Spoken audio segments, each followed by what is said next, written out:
कितने लोग सोचते हैं कि हाँ, नींबू में कोई ऐसी जादुई शक्ति है जो धन को चुंबक की तरह अपनी ओर खींच लेती है।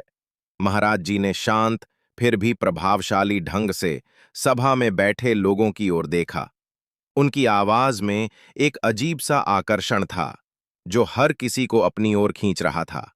देखिए, इस संसार में हर वस्तु, हर पदार्थ का अपना एक महत्व है। नींबू कितना छोटा सा फल, खट्टा, विटामिन सी से भरपूर। गर्मियों में नींबू पानी पीकर हमें ताजगी मिलती है। बीमारियों में इसका उपयोग होता है। लेकिन जब बात पैसा खींचने की आती है, तो अचानक ये नींबू एक सामान्य फल से बढ़कर किसी रहस्यमय शक्ति का वाहक बन जाता है। महाराज जी ने एक पल को विराम लिया, मानो वे श्रोताओं को अपने भीतर झांकने का अवसर दे रहे हों। समाज में आपने कई बार सुना होगा, नींबू मिर्च टांग दो, बुरी नजर नहीं लगेगी, दुकान के बाहर नींबू लटका दो, ग्राहकों की भीड़ लग जाएगी, या तकिए के नीचे नींबू रखकर सो जाओ, धन की वर्षा होगी। ये बातें सुनने में कितनी लुभावनी लगती हैं, नहीं? खासकर तब जब व्यक्ति जीवन में कठिनाइयों से जूझ रहा हो, धन की कमी महसूस कर रहा हो। निराशा में इंसान हर तिनके का सहारा ढूंढता है, और कभी-कभी ये तिनके नींबू के रूप में सामने आ जाते हैं। हॉल में हल्की सी सरसराहट हुई। कुछ चेहरे मुस्कुरा रहे थे, कुछ गहरे सोच में डूबे थे। महाराज जी ने अपनी बात जारी रखी। अब उनकी आवाज में एक तर्कपूर्ण चुनौती थी। लेकिन क्या कभी आपने सोचा है कि अगर यह इतना आसान होता, तो क्या हर गरीब व्यक्ति अपने घर के बाहर नींबू की माला न लटका देता? क्या हर व्यापारी अपनी दुकान को नींबू के बगीचे में ना बदल देता? क्या हर दरिद्र व्यक्ति नींबू का व्यापार करके अरबपति न बन जाता? सच्चाई ये है कि अगर ऐसा होता, तो आज दुनिया में कोई गरीब होता ही नहीं। हर कोई अपने भाग्य को नींबू के भरोसे छोड़कर आराम से बैठा रहता। तो फिर धन कैसे आकर्षित होता है, और इसमें नींबू की बात कहां से आई? महाराज जी ने एक प्रश्न उठाया जिसका उत्तर वे स्वयं देने वाले थे। मेरे प्यारे बच्चों, धन का आकर्षित होना किसी जादू टोने का विषय नहीं है। यह प्रकृति के नियमों पर आधारित है, यह कर्म पर आधारित है, यह सही सोच और सही दिशा पर आधारित है। उन्होंने भगवत गीता का संदर्भ दिया। उनकी आवाज में एक गहरी गंभीरता थी। क्या गीता में भगवान श्री कृष्ण ने कहीं कहा है कि कर्म से पहले नींबू टांग देना? नहीं। उन्होंने कहा, कर्मण्येवाधिकारस्ते मा फलेषु कदाचन। तुम्हारा अधिकार सिर्फ कर्म करने पर है, फल पर नहीं। फल तो कर्म का स्वाभाविक परिणाम है। यदि आपका कर्म सही दिशा में है, ईमानदारी से किया गया है, पूरी लगन और निष्ठा से किया गया है, तो धन स्वतः ही आपके जीवन में आकर्षित होगा। यह जो नींबू की बात है, यह मात्र एक प्रतीक है। प्रतीक किस बात का?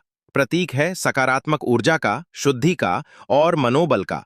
पुराने समय में जब लोग किसी कार्य की शुरुआत करते थे, तो वे कुछ ऐसी चीजें साथ रखते थे जो उन्हें मानसिक शांति और ऊर्जा दे सकें।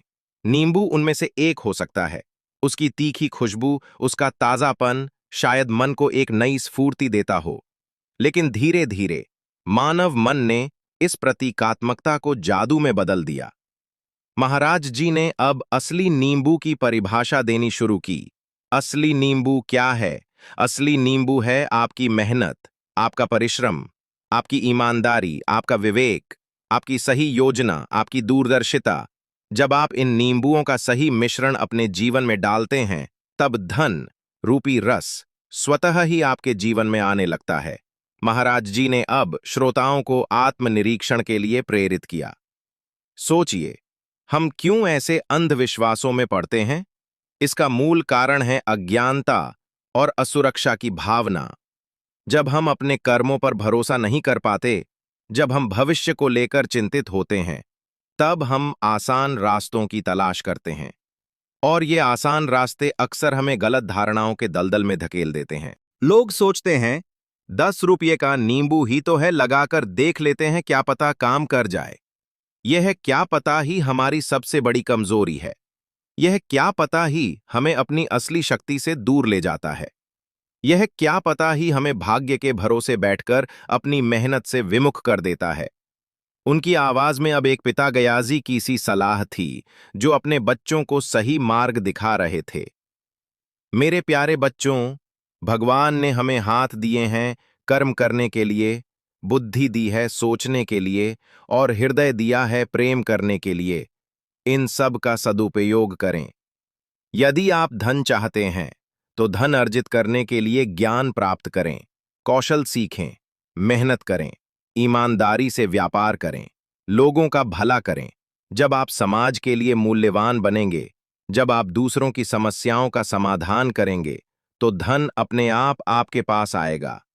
यह एक प्राकृतिक नियम है, जो देता है उसे मिलता है। महाराज जी ने एक और महत्वपूर्ण पहलू पर प्रकाश डाला, जिस पर अक्सर लोग ध्यान नहीं देते। एक और महत्वपूर्ण बात, हम हमेशा बाहरी धन की बात करते हैं, पैसा, संपत्ति, भौतिक वस्तुएं। लेकिन एक और प्रकार का धन होता है जो कहीं अधिक महत्वपूर्ण है। वह है आंतरिक धन। आपका स्वास्थ्य आपका सबसे बड़ा धन है। आपकी शांति आपका सबसे बड़ा धन है। आपके अच्छे संबंध आपका सबसे बड़ा धन है। आपकी ज्ञान आपका सबसे बड़ा धन है। आपकी सकारात्मक सोच आपका सबसे बड़ा धन है। उन्होंने एक गहरी बात कही, यदि आपके पास करोड़ों रुपए हों, लेकिन आप बीमार हों, अशांत हों, अकेले हों, तो क्या वह धन आपको सच्ची खुशी दे पाएगा? नहीं। इसलिए धन की इच्छा करना गलत नहीं है, लेकिन केवल बाहरी धन के पीछे भागना और आंतरिक धन को खो देना, यह जीवन की सबसे बड़ी मूर्खता है। यह जो नींबू वाला विचार है ना, यह आपको बाहरी धन के पीछे ऐसे भगाता है कि आप अपने आंतरिक धन को भूल जाते हो। आप सोचते हो, नींबू से पैसा आएगा तो मुझे मेहनत नहीं करनी पड़ेगी, मुझे ज्ञान नहीं बढ़ाना पड़ेगा, मुझे अपने व्यवहार को नहीं सुधारना पड़ेगा, और यहीं पर आप गलती कर जाते हो। तो क्या नींबू का कोई महत्व नहीं? क्या यह पूरी तरह से बेकार है?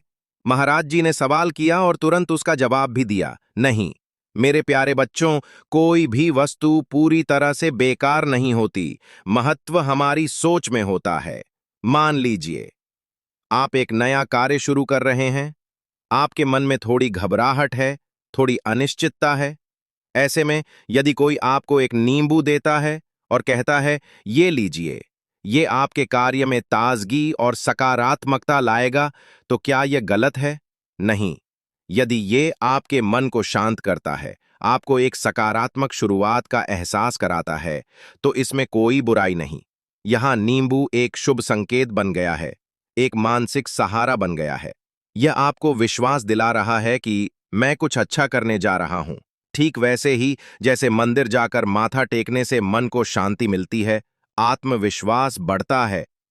क्या भगवान पत्थर की मूर्ति में साक्षात प्रकट होकर आपकी समस्या हल करते हैं? नहीं। वे आपके मन को शक्ति देते हैं, आपके विश्वास को मजबूत करते हैं। तो नींबू को एक संकेत के रूप में देखें, एक नकारात्मक ऊर्जा को दूर करने के प्रतीक के रूप में देखें, न कि धन खींचने वाले किसी जादुई यंत्र के रूप में।